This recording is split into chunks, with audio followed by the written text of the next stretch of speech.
personal satisfaction. Freedom and not dependency provides the environment needed to achieve these goals. The government cannot do this for us. It only gets in the way. When the government gets involved, the goal becomes a bailout or a subsidy, and these cannot provide a sense of personal achievement. Achieving legislative power and political influence should not be our goal. Most of the change, if it is to come, will not come from the politicians, but rather from individuals, family, friends, intellectual leaders, and our religious institutions. The solution can only come from rejecting the use of coercion, compulsion, government commands, and aggressive force to promote social and economic behavior. Without accepting these restraints, inevitably the consensus will be to allow the government to mandate economic equality and obedience to politicians who gain power and promote an environment that smothers the freedoms of everyone. It is then that the responsible individuals who seek excellence and self-esteem by being self-reliant and productive become the victims. In conclusion, what are the greatest dangers that the American people face today that impede the goal of a free society? Number 5. The continuous attack on our civil liberties, which threaten the rule of law and our ability to resist the onrush of tyranny. Number 2. Violent anti-Americanism that has engulfed the world. Because the phenomenon of blowback is not understood or denied, our foreign policy is destined to keep us involved in many wars that we have no business being in. National bankruptcy and a greater threat to our national security will result. Number 3. The ease in which we go to war, without a declaration by Congress, but accepting international authority from the UN or NATO, even for preemptive wars, otherwise known as aggression. A financial political crisis as a consequence. Number 4. A financial political crisis as a consequence of excessive debt, unfunded liability, spending, bailouts, and gross discrepancy in wealth distribution, going from the middle class to the rich. The danger of central economic planning by the Federal Reserve must be understood. World government taking over local and U.S. sovereignty by getting involved in issues of war, welfare, trade, banking, the world currency, taxes, property, ownership, and private ownership of guns must be addressed.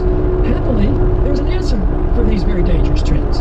What a wonderful world it would be if everyone accepted the simple moral premise of rejecting all acts of aggression.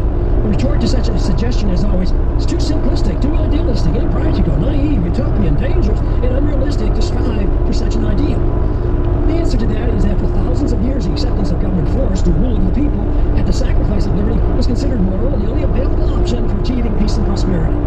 What could be more utopian than that now? Considering the results, especially looking at the state-sponsored killing by nearly every government during the 20th century, estimated to be in the hundreds of millions of people, it's time to reconsider this grant of authority to the state. No good has ever come from granting monopoly power to the state to use aggression against the people to arbitrarily mold human behavior. Such power, when left unchecked, becomes the seed of an ugly tyranny. This method of governance has been adequately tested, and the results are in. The reality dictates we try liberty. The idealism of non-aggression and rejecting the offensive use of force should be tried. The idealism of government-sanctioned violence has been abused throughout history and is the primary source of poverty and war. The theory of a society being based on individual freedom has been around for a long time. It's time to take a bold step and actually permit it by advancing this cause rather than taking a step backwards as some would like us to do today. Today, the principles of habeas corpus, established when King John signed the Magna Carta in 1215, is under attack in our own government. There's every reason to believe that a renewed effort with the use of the internet that we can instead advance the cause of liberty by spreading an uncensored message that will serve to rein in government authority and challenge the obsession with war and welfare. What I'm talking about is a system of government guided by the moral principles of peace and tolerance. The founders were convinced that a free society could not exist without a moral people. Just writing rules won't work if the people choose to ignore them. Today, the rule of law written in the Constitution has little meaning for most Americans, especially those who work in Washington, D.C. Benjamin Franklin claimed, quote, only a virtuous people are capable of freedom. John Adams concurred, quote, our Constitution was made for a moral and religious people. It is wholly inadequate for the government of any other.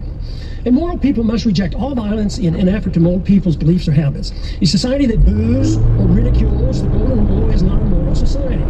All great religions endorse the golden rule. The same moral standards that individuals are required to follow should apply to all government officials. They cannot be exempt. The ultimate solution is not in the hands of the government. The solution falls on each and every individual with guidance from family, friends, and community. The number one responsibility for each of us is to change ourselves with hope that others will follow. This is of greater importance than working on changing the government. That is secondary to promoting a virtuous society. If we can achieve this, then the government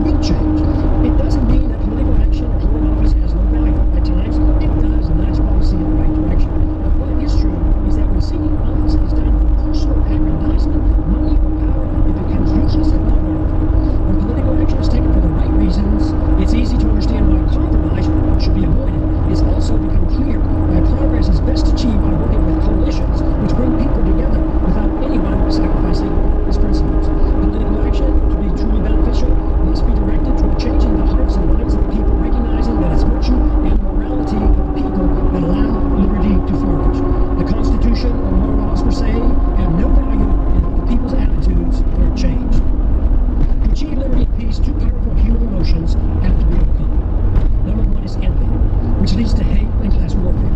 Number two is intolerance, which leads to bigoted and judgmental policies. These emotions must be replaced with a much better understanding of love, compassion, tolerance, and free market economics. Freedom, when understood, brings people together. When tried, freedom is popular. The problem we have faced over the years has been swayed by envy, whereas social interventions are swayed by intolerance or of habits and lifestyles. The misunderstanding that tolerance is an endorsement of certain activity motivates many to legislate moral standards which should only be set by individuals making their own choices. Both sides use force to deal with these misplaced emotions. Both are authoritarians. Neither endorses voluntarism. Both views ought to be rejected.